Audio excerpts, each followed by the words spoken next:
자, 사문서 변조입니다. 자, 의 보시게 되면 위조와 거의 같다 그랬죠. 다른 점이 있다면 진정 성립이다, 동일성 유지다 이런 점에서 다르다 했습니다. 그래서 예를 보시게 되면 금액을 바꾼다든지 일자를 바꾸게 되면 변조가 되는 거예요. 자, 내용을 보시게 되면 작성 권한이 없는 자다, 권한이 초월했다, 그치? 타인명의 타인명의, 그 다음에 중요한 것이 진정문서라는 거예요. 진정문서. 따라서 허위 문서 같은 경우 X, 위조 문서 같은 경우 X는 변조 대상이 되지 않습니다. 자, 두 번째는 동일성을 유지해야 한다는 거예요. 자, 따라서 본질적 부분을 바꾸잖아요. 중요 부분을 바꾸잖아요. 그러면 이것은 위조가 되는 거예요. 변조가 되지 않는다. 예를 보시면 유효기간이 경과했다. 그 다음 타인 증명서에 붙어있던 이 사진을 떼어내고 자기 자신 사진을 붙였다. 이것이 위조이지 변조가 되지는 않습니다. 그리고 정도는 똑같죠. 오인할 정도이면 됩니다. 판례 보면 진정에서 빨간색 진정 동그라미, 이것이 객체가 되죠.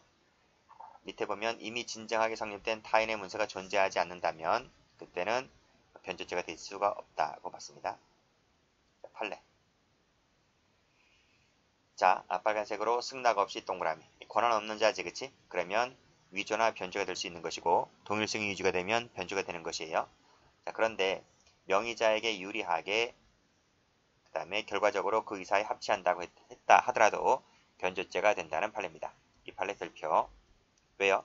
명의자에게 유리하거나 결과적으로 의사에 합치하면 죄가 되지 않을 것 같은데 왜 죄가 되나요? 가로 열고 유형위조입니다. 무형위조가 아니고 유형위조이기 때문에 그 내용이 합치한다, 합치하지 않는다는 묻지 않아요. 관한 없는 자가 타인 명의를 모형해서 작성하게 되면 위조 변조가 되는 것입니다. 자, 2번을 보시게 되면 역시 동의 없이지, 권한 없는 자입니다. 3번도 권한의 범위를 넘었네요. 그 다음 4번을 보면 합의 없이 전부 다 권한 없는 자네요. 5번도 승낙 없이 돼 있고. 자, 그런데 2번을 보시면 3개월짜리를 6개월로 숫자 바꿨죠. 숫자 바꿨지? 동일성이 유지가 되었기 때문에 변조입니다. 그 다음 3번의 기재를 바꿨지? 변조죠. 내용을 바꿨다고 했을 때 이 내용이라고 하는 것이 동일성이 유지가 되기 때문에 이것이 변조로 보았습니다. 기재 부분 옆에다가 733-19번지를 써놓았잖아요. 옆에다 써놓기 때문에 동일성이 유지가 되는 거죠. 그래서 변조가 되는 것이고요. 자, 다음 6번을 보시면 자, 갑을 매세인으로 내세우고 을은 그 계약의 단순한 입회인의 자격이었다. 입회인의 자격이었는데 마음대로 을을 입회인이 아닌 매수인이라고 적었다는 거예요. 그치? 마음대로란 말은 무슨 말이지? 권한 없이 또는 동의받지 않고서 그런 말이죠. 그렇지? 그리고 입회인을 매수인으로 글자를 바꿨기 때문에 동일성 유지가 된 거지? 그래서 변조가 되는 것입니다. 자, 16번까지라 했는데 그 옆에다가 17번을 안에 적었기 때문에 바로 옆에다 적었죠. 동일성이 유지가 되었기 때문에 변조인 거죠. 자, 8번. 특정 일자의 월급여 입금자 부분, 자, 월급여 입금자 부분입니다. 돈이 들어온 날짜 그 부분을 화이트 테이프로 지우고 복사를 떴다고 해서 법원에 증거로 제출하였다 했는데 여기까지 사실관계죠. 근데 민사소송에서는 피고인이 언제부터 언제까지 급여를 받았는지가 중요한 사항이었기 때문에 이 월급의 입금자 부분을 바꾼 것은 뭐가 된다? 변조다 이런 말이에요. 날짜를 바꾼 거지, 그치? 특정 날짜를 바꾼 것이기 때문에 변조다 이런 말이에요. 자, 9번. 자, 9번 판례 보시게 되면 두 번째 줄 끝에 금액을 바꿨죠? 금액을 빨간색으로, 금액을 3천만 원으로 숫자를 바꿨네요. 그래서 이것은 동일성이 유지가 되었기 때문에 변조다 이런 말이에요.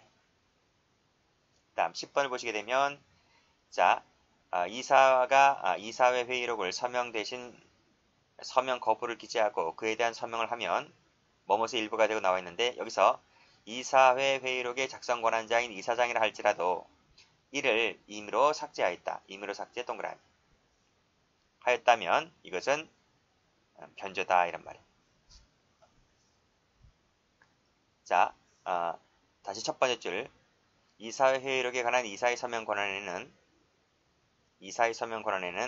서명 거부를 기재하고 그에 대한 서명할 권리가 포함된다. 따라서 이 이사가 회의록에 서명 대신 서명 거부를 기재하고 그에 대한 서명을 하게 되면 이것도 회의록의 일부가 되는 것이다. 따라서 아무리 이 이사장이라 할지라도 이 이사가 쓴 내용 있잖아요. 이사가 쓴 내용에 대해서 이사장이라 할지라도 이를 임의로 삭제했을 때는 뭐가 된다? 변조다. 이런 말이. 그래서 동일성이 유지가 된 거죠. 임의로 이를 삭제했다 할지라도 동일성이 유지가 된 상태이기 때문에 변조가 된다는 겁니다. 그리고 그쵸?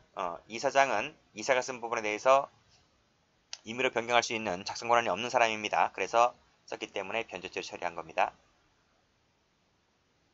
자, 그 다음 죄가 되지 않는 거.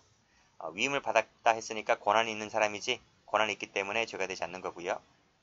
그 다음 피고인이 본명은 B나 실제 거래상 A로 통용되었다. A로 통용되어 왔다. 공소회의인 작성의 A 앞으로 된 영수증에 피고인이 A라는 기재 옆에 B라고 기입하였다고 했습니다. A라는 기재 옆에 B라고 기재하였다. 죄가 되나요? 본명은 B라 했잖아요. 본명은 B인데 A로 통용되었다. 그 피고인이 작성 권한 있는 사람이 A라는 사람이 이 기재 옆에 B라고 기재하였다. 누가? 피고인이 했기 때문에 역시 작성 권한 있는 사람이 쓴 것은 죄가 되지 않는다는 겁니다. 타인 명의를 모용해야지 위조 변조가 되는 것인데 자기 명의를 모용했기 때문에 죄가 되지 않는 거고요. 손괴죄가만 될 뿐이죠. 자, 목적범이기 때문에 행사할 목적이 있어야 되는 것이고요. 이 목적이라고 하는 것은 미필적이면 됩니다. 자, 다음. 자, 죄의 개수네요. 자, 첫 번째 판례 중요한 판례이고요. 자, 문서죄 같은 경우에는 죄의 개수가 명의인수다. 명의인수 동그라미. 유가증권은 매수였죠. 전 시간에 배웠어요. 유가증권은 죄의 개수가 매수이다. 이게 판례이고요. 매수인데 문서죄는 명의인수입니다. 그래서 이 수개의 문서 외조죄는 상상적 경합이 된다. 연명으로 되어 있을 때 2인 이상이 연명으로 되어 있을 때는 명인수마다 각각의 죄가 되기 때문에 수죄가 되는 거죠. 행위가 한 개라면 상상적 경합이 되는 거예요. 자, 피고인이 그 명의자의 한 사람이었다 할지라도 타 명의자와 합의 없이 동그라미. 그 내용을 변경하였을 때는 변조죄가 될 수 있는 것이죠. 왜냐하면 그 사람이 동의를 받아야 되는 것인데 동의를 받지 않고 있기 때문에 변조죄가 됩니다. 자격문형 갑니다. 자, 개념정의 역시 마찬가지로 유가증권과 똑같아요. 작성 권한이 없어야 되는 것이고, 그다음 자격을 사칭하는 것이고, 이름은 자기 이름 적는 것이고요. 만약에 명의까지 모용을 하게 되면 그때는 위조가 되죠. 자, 권한이 없는 자라고 하는 것은 권한 받기다 동그라미, 초월이다 동그라미. 그렇죠? 근데 2번 같은 경우에는 권한 범위 내에서 권한을 남용했다라고 했을 때는 그때는 권죄는 성립하지 않고 배임죄만 될 뿐이다 하고 봤습니다.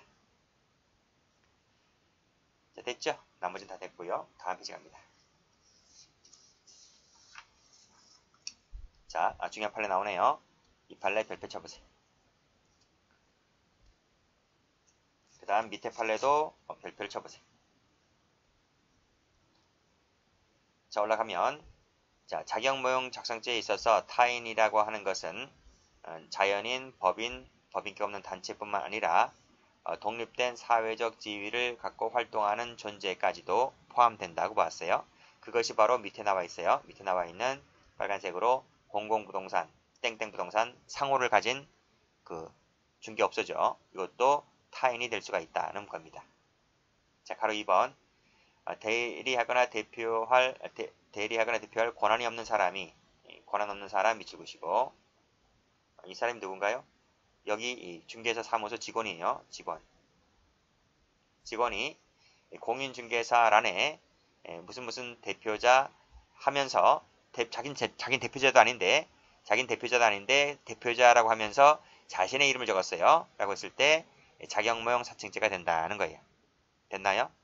그래서 답이 자격모형에 따른 사문서 작성죄가 됩니다. 자, 무슨 얘기인지 봐볼게요. 땡땡 부동산은 의리중개업법에 따라 개설 등록한 중개사 사무소로서 갑은 의리 등록한 그 부동산의 명의를 빌려서 부동산 중개 행위를 하기로 하였는데 그 과정에서 갑이 위 사무소에서 자신을 무슨 부동산의 대표자라고 지칭하였다. 그치? 라고 하면서 계약서를 써줬다는 거예요. 그러면 안 돼요. 그래서 그 상호라고 하는 것은 그 부동산을 그 명의자 이름을 적어야 되는 것이지 중개사 자격도 없는 사람이 마치 자신이 상호인 것처럼 이렇게 기름을 기재하게 되면 자격무용 사칭죄가 됩니다. 그러니까 제가 여기서는 직원이라고 적었지만 여기서는 직원이 아니잖아요. 명의를 빌려서 운영하는 사람이기 때문에 뭐 이 사람이든 상관이 없어요. 이렇게 하게 되면 자격무용죄가 됩니다. 자, 그 다음 자격무용이 되는지는 형식에 따라서 결정해야 한다고 했습니다. 이게 바로 유형위조를 말하고 있는 거예요. 무형위조가 아닌 유형위조를 말하고 있는 것이다. 따라서 어떠한 문서를 작성할 권한을 갖고 있는 경우에 그 지위를 남용하였다면 지위를 남용했다는 말은 권한이 있는 사람이라는 얘기잖아요. 권한이 있는 사람은 자격무용죄가 되지 않는다. 그치? 권한 있는 사람은 위조, 변조, 자격무용이 전부 다 안 된다고 말씀드린 적이 있습니다. 그래서 마지막도 자격무용죄가 되지 않는다. 가로 2번 토지 매수 권한을 위임받은 대리인이 위임세 묻히시고 권한 있는 사람이지 권한 있는 사람이 그 특정 매매 가격보다 낮은 가격을 썼다 할지라도 즉 허위 작성했다 할지라도 자격무용죄는 되지 않는다. 이런 말이 됐고 그 다음 페이지 가보시면 제가 되는 거 볼게요. 자, 직무를 대행하는 자가 아닌 자가 있으니까 권한 없는 자지. 그 다음에 2번도 계약을 해지했으니까 권한 없는 자지. 그치? 그 다음 3번도 임대할 권한이 없다고 했으니까 작성 권한 없는 자 아닙니까? 그치? 그럼 올라갑니다. 자, 권한이 없는 자가 개장란에 자신의 개장이 아닌데 자신의 이름을 썼다. 자신의 이름을 쓴 것은 이 개장의 자격을 사칭한 것이죠.